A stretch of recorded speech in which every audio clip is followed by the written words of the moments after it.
Why do you think they would be doing this? Well, it depends on what you mean by doing this.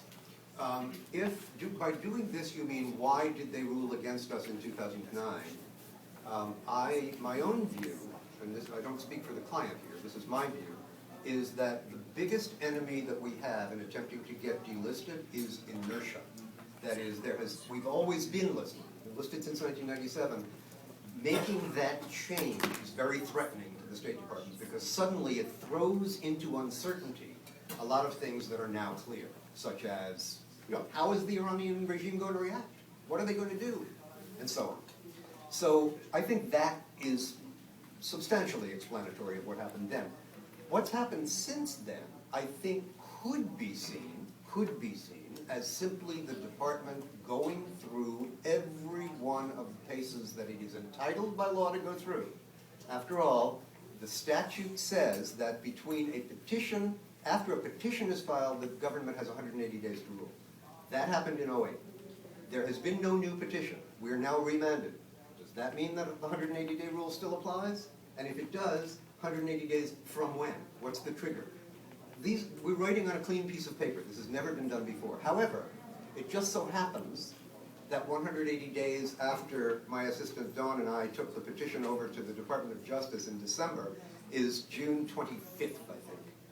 I have a feeling that the department is going to decide this case 1 or 2 days before then because they are going to say, we're doing it all according to the book.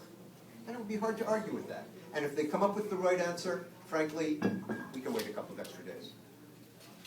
Can I ask you a question about post 9/11? Wasn't there something where the United States must accept, or does accept, whatever, designation of a group as terrorist because of somebody else's laws? No, only the United Nations Security Council has the authority to make designations that are binding on the United States. No PMOI-related organization has ever been condemned as terrorist by the United Nations. They have reserved that designation for, guess what? Terrorists. Real ones. People who blow up buildings or fly airplanes into buildings or commit assassinations and things that PMOI cannot do. So, but we are not, the United States is not required to accept the outcome of English or EU procedures, obviously, nor are they required to accept the outcome of ours. But I just thought, since the MEKs on the terrorist list in Iran and Iraq. Well, there actually isn't a terrorist list in Iraq. What the Iraqis keep doing is they keep holding up the mirror to us. Every time the United States government tries to say anything good or try to do anything good at Ashraf, and on the ground, at the micro level, the United States has done many good things. Every time we try to do that, the Iraqi response is always, but these people are terrorists. Your own government says they're terrorists. Why are you doing this?